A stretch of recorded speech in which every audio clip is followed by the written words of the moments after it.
A woman died on an American... Oh, I'm sorry to hear that. Yeah. I'm going to send a flower. Well, it was on an American Airlines flight. And where do I send it now? To the clouds? So she gets sick. She needed oxygen. They first refuse to give her oxygen, even though she's asking for it. Then they go get an oxygen tank. It's empty. They get another one. It's empty. The defibrillator doesn't work when she goes into cardiac arrest. So she ends up dying on the plane. It was going from Haiti to New York. They were going to stop in Miami, but she was already dead, so they decided to just move the corpse into first class and keep the flight going to JFK in New York. There is so many things going wrong on planes anymore. Because it's a plane. It's not a hospital. If you're going to be sick, don't get on a plane. I wouldn't. You see these people, oh, I'm so sick. I'm getting on a plane. What are you fucking talking about? And she was dead. Yeah. Once she's dead. She wasn't dead when she got on. Yeah, but people can't have... if somebody has a fucking heart attack here, we don't have shit to take care of them. Why should a plane? Because a plane has... I mean, we could call somebody. A plane has no one to call. There's not going to be an air ambulance that pulls up alongside. Every time you're in a plane, you're closer to Jesus, is the way I like to think about it. You're really getting a head start on everyone else who's dying. This is just another reason for you to be afraid of planes, is what you're saying. Yeah, and then there was the British Airways flight where the pilot died and they had to land in Turkey while they were in mid-flight. Earl, we got any turkey clubs or anything back there? Oh, no, we're fresh out. All right, just give me a chicken sandwich. All right. And then the story last week in Hawaii where those two pilots they think fell asleep and went way off course over the Pacific. I can't begin to tell you how good the fucking Hawaiian pot is. It's unbelievably strong. The air traffic controllers are trying to wake them up and not getting any response for like a half hour. But do you realize that none of these three flights are fucking connected in any way? You're just going around finding bad news. In the meantime, I bet in the time of those three flights, 95,000 fucking flights went up in the air without problems. Sure, but I mean, it seems to be a nice little trend going over a 2-week period. I'm going to take the paper away from you. It just scares you. And with no oxygen on the plane for this lady who needed oxygen, what if those little air masks had dropped down? Was there no oxygen in those either? When you're supposed to have that on a plane? There's I don't no think that's enough to all? fucking bring a person back from the dead. That's so you can breathe comfortably. Well, would she have some kind of a fucking attack up there? I haven't heard exactly what the cause of death was yet. Yeah. Here's Carl. Carl, you're on Ron Fez. How you doing, Ron Fez? Hey, buddy. I think the reason is a lot more people are flying these days than what there was, I don't know how long ago. And the other thing they should have defibrillators maybe on planes. Let's go back 100 years. Nobody was flying, so no one died back then. Flying 100. People were only just flying 50 years ago. I mean, and if you look at it, air travel hasn't really moved that far in 50 years. I mean, they would... Yeah, it's basically the same planes that they were using in the 1950s. And nothing's really changed that much. Did you ever see, like, any of the old planes that they were set up like trains, where there'd be, like, little compartments that you could fucking sleep in and stuff? No. They have them down at the Air and Sea Museum in D.C. They're just fucking beautiful. It's like this wooden interior. It's like you're inside of a yacht. They just didn't know what a plane was. Is this a cruise ship? Is it a train? And they would just have these like little berths where people would go in, lay down, have curtains, and because they didn't know. But back then they weren't nonstop flying either. So like if you flew to New York, to L.A., you might make a half a dozen stops. Yeah, I couldn't imagine doing that. The takeoffs and landings, 12 takeoffs and landings to get to your destination. Yeah, but at the same time, you can't imagine driving across the country before you had highways. I mean, they had planes flying back when you were taking Route 66 across the country. You were looking at a long fucking haul. Of course, the other good thing in those days, people don't even fucking realize it, there was less cars. So back in the 40s, people were driving 100 miles an hour to get somewhere. They didn't even set up speed limits in those days. Yeah. And that was like the 50s too. You could fucking get out. Like when you ever hear the term Sunday drive, you would never take a fucking Sunday drive with your kids now. Oh, we're going to go drive around the country. Number one, it looks exactly like the suburb you live in. Everywhere you go, you see a Burger King, you see a Costco. There's no reason to drive. And two, what are you going to do? Go out and sit in fucking traffic on a Sunday? Imagine how different On the Road would be if it was written today. They'd have to See, I get thought off that, every I 75 think that would miles. be a great documentary. I brought that up to a lot of documentary students. Just take the exact fucking trip that Kerouac and Cassidy took, and just see how depressing it would be. You'd just be going along, staying in Hampton Inns, and eating at that stupid fucking thing that Earl likes. What's that breakfast place that you like, Earl? The Cracker Barrel? Yeah, the Cracker Barrel is the fakest thing in the world. They have antiques that aren't antiques because they're all made at this ready-made antique place. Wherever you go, it's like, oh, we're all down home here. Really? No. Their pork chops aren't even real. I've eaten that place. Well, I think they have to be real. No, They're in every. When you're in the South now, it's every Yeah, I know. exit, every fucking exit on the highway. Yeah, I've just gotten used to them from making road trips down to North Carolina. Oh, now. yeah. And it's like between the Giant Crosses and the Cracker Barrel, you're like, this is so much different than the Northeast. It's unbelievable. Well, they're up north now too. Cracker They are? Barrels. Yeah, they're coming everywhere because people want to feel like, oh, I'm down home. This old-fashioned place, and it's just a fucking Denny's with some antiques on the wall. It's not even comfortable. I've gotten like splinters when I've gone down there. They have to have the wood furniture. You can buy those rocking chairs out front. Why? Yeah, I know. I've never seen anyone throw one in the back of their pickup, though. I have to have this.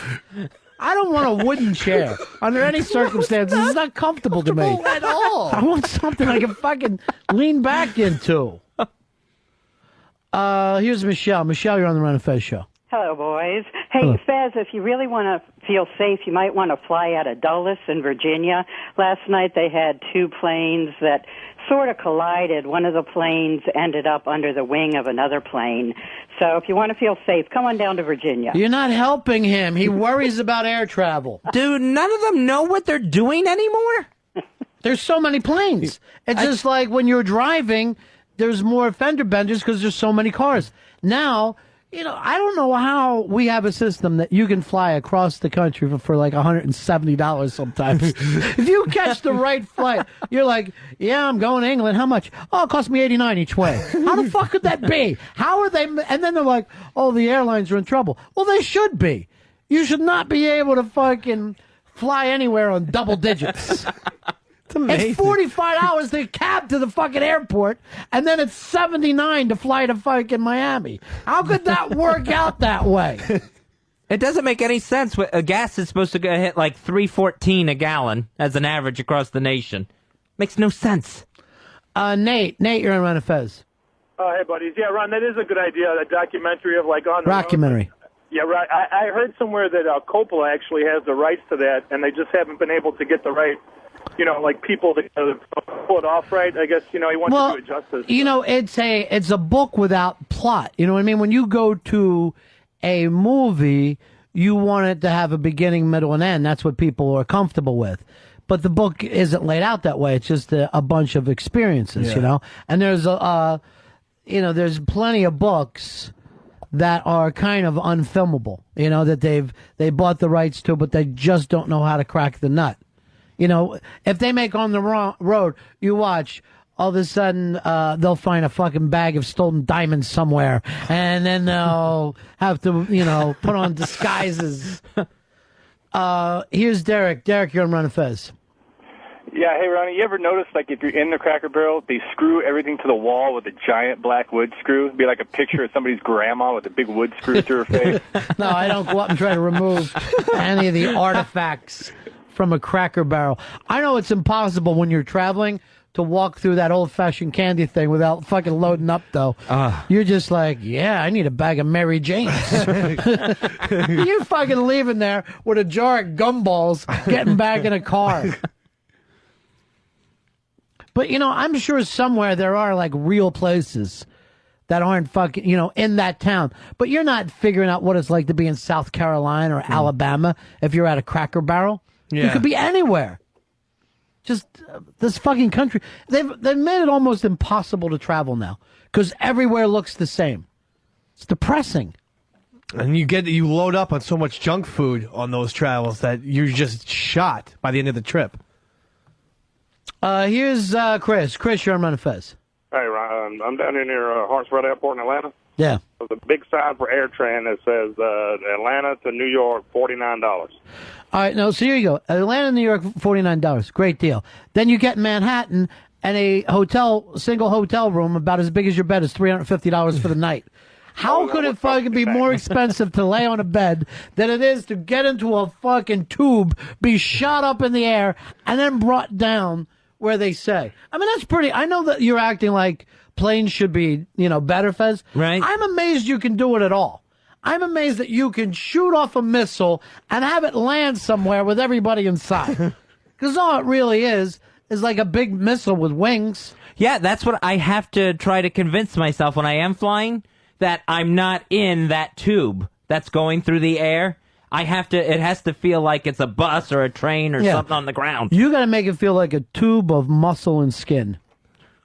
No. Just fragile muscle and skin inside. So it's like if I look out and catch a glimpse of the wing, that's where I really start to shake and stuff. Because then I realize, oh, there's the wing. That's the thing. It's one of the things keeping us up in the air here. So I cannot get a glimpse of the wing when I'm flying. You try to pretend you're not flying. Yeah, exactly. That I'm just sitting in a comfortable chair. Maybe this is a bus ride or something else like that. Does a movie help you? You know what? I can't listen to a movie. I can watch it, like I fly on the JetBlue that has, movies and TV and stuff. Yeah. I never put the headphones on. I have to be listening for plane sounds. Like what? Like if, if there's the pilot is saying something, or if there's an unfamiliar noise that I'm not aware of. But you're not the guy that can fix it. You're better off sitting there watching the latest fucking PG movie that they're running at. You'll watch a Sandlot too. This is the weirdest thing in a plane. In a fucking plane, for some reason, I don't know, it's because you're up in the air and it changes the way that your brain works, but you will be more emotional with the movies. You will be fucking laughing harder. And then, if anything happens, you start to mist up a little bit. Like, look at that guy. He's going to get home. I don't understand it. But I remember one time, I'm up in a plane, and we're watching a King of Queens, and the fucking plane is just like rocking and laughing. This is fucking great. His wife doesn't know he made an extra sandwich for himself. For some reason, everything seems funnier and more emotional to you. I would like to be a stand-up who only worked in planes, and you would fucking kill. You would destroy. I'd like to talk to a psychologist to find out why that is, Earl. There's got to be something about it. And then tell that psychologist I want to write a paper with them about it and then win the Nobel Prize. People are more emotional in the air. But I'm telling you right now, watch fucking, like, if you watch, like, Home Alone or something in a plane, you'll be fucking misting up. Like, it's really touching. Like, look, the family got back together. And then any of the jokes, you're just fucking cracking up. And I don't know, maybe because you're a little, there's a tinge of fear that goes along with it. Your emotions a little rawer, or something to do with the oxygen that your brain is getting. But anything will fucking set you off. Like, do you get horny in planes? Oh, yeah. Very much so. I mean, you never hear about people who feel the need to fuck on a train. Right. Or, you know what I mean? Yeah. But people in planes are like, I'm in a fucking, almost a bathroom that can't be fucked in. Right. And people will try it. Yeah, I never had that experience, but nearly every plane ride I've spanked it in the bathroom. You just get off and jack off? Yeah, there's you always... jack off into the toilet? Toilet. Yeah. Right. I'm not going to so go you into the sink. Yeah, I know, but it's so hideous looking. It's metal. and you're aiming down. Yeah. You aim down when you jack off? Yeah, I don't want it to shoot all over the place. I know, but who can fucking aim a hard on like that? You must really just have no girth abilities there at all. Must be like you're fucking tugging on spaghetti. No, it's all blue. But one time I did make the mistake of using the blue soap for lubricant. Oh, don't. That was a horrible mistake. You fucking burn yourself to death. David, you're on Ron and Fez. Hey, Ronnie, I saw the money pit on an airliner going into Philly, and my mom and I thought it was Oscar worthy. See ya! I swear to God, I've had the same kind of fucking experiences.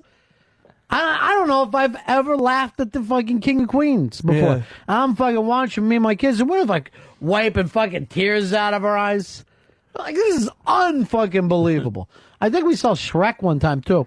Just, I don't like cartoons. Just fucking holding my side. Oh, my God.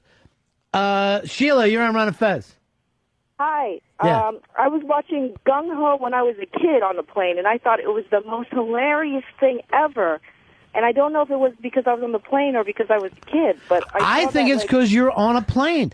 I swear to God, I was on a plane one time. We were going to Vegas, and they played National Lampoon's Vegas Vacation. And the plane was in hysterics. And I'm like, literally, I'm thinking, this is so great. We're going to Vegas. We're watching this funny movie about Vegas. And then, like, later, it was on TV, and I'm saying to my chick, hey, you got to see this. We caught it on the plane. And we're just fucking, she's going, what is this? They're not even trying. I'm going, I have no idea why I thought this was so funny. It's almost like you've smoked pot when you're on a plane. Here's Colin. Colin, you're on the Fez. Oh, Buzz. Yeah. It absolutely is a subconscious reaction to, like, fear. Because a few times I've been out in some big overhead surf, and every joke is funnier. All your senses are way sharp. It's almost like a drug gets like cut loose in your mind or something. It's kind of weird. Yeah, guys that big wave surf get very fucking weird where they even lose time, where a guy will be out surfing like for 9 hours. And you're like, what are you, you know, you're fucking, it's almost like going on a coke fucking run, you know? Yeah. How about maybe the fact that there's no options? That movie on the plane is the only thing that you're allowed to watch. So it just becomes pure gratitude. Yeah. Yeah, I mean, it's better than fucking sitting, you know, Right. that's for sure. Doing a putty. Yeah. Just watching the back of someone's chair. By the way, Larry David ran that gimmick with putty, and then he also ran it on Curb, where he had Jeff Garland just say, no, I don't read on the plane. I just sit here. It was almost an identical fucking thing. Sometimes I would rather have and I'm like even interested in like the E-entertainment moments and the CBS News things. Be like, really, this is fucking fascinating. And I'll also read the In-Flight magazine fucking cover to cover and feel like a really good interview I just read about some businessman. Rich, you're on Run and Fez. Hey, good afternoon, boys. I really think that Gap should be set for a release straight to plane. If that happens, you'll see people fucking dive in and out of windows. That will look like the Hindenburg. Randall, you're on Run and Fez. Hey, what's going on? Don't they like mix like certain kinds of gas with the oxygen on the planes that might make you laugh more? Well, remember in the movie they said that's what the oxygen thing does for you. They brought that up.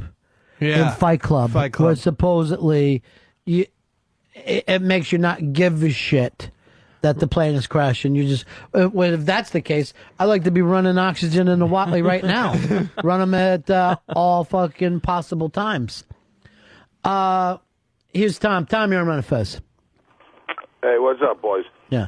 Fezzy, I love you, but let me ask you something. You're not listening to the movie, you're listening to the pilot. If there's a problem, what the fuck are you going to do? You would be the last person, because you panic. You'd be running up in the cockpit fucking bringing up bad ideas. I panic, but here's the thing. If I hear a noise and I get uncomfortable, then I can at least have it explained to me. What was that noise? But you wouldn't need that if you were paying attention to your movie.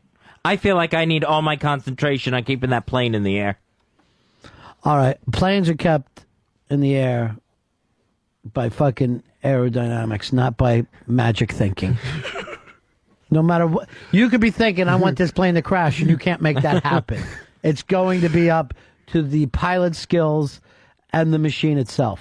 It almost feels like a confidence thing. Like if I'm feeling too good about the flight, that's when we're going to hit the heavy turbulence. Well, a lot of times I'll do this when I'm flying. I look around on the people in the plane, and I try to imagine their skin being pulled off, being mangled. That helps? It does. Wouldn't help me. Makes me curious. And just know this. Normally in these planes, it's not like some people are going to live and some people are going to die. It's everyone is going to live or everyone is going to die. It ain't like being in a car accident where, okay, the back seat got out fine, but Right. the fucking driver was killed. Well, or vice versa. That happens to me, too. Like, if we get to an extra smooth thing where it just feels like we're gliding in the plane, I start to think to myself, did we crash and I just don't know it yet? Am I dead and we don't know it yet? You're a fucking psycho, and I shouldn't even. And they're like, this is how we're going to heaven. We still feel like we're in the plane, and we're just going to keep soaring up. Well, I'll tell Your you- brain doesn't work like a human's. Yeah. You don't have a human brain. These are the thoughts that run amok once I'm in the air. But if that was the case, why wouldn't that make you feel really happy? I mean, you just died. Afterlife? Yeah, A, afterlife. B, you just died with no pain. And C, yeah, you know you're going somewhere comfortable. It's the uncomfortability of not knowing if I'm alive or dead.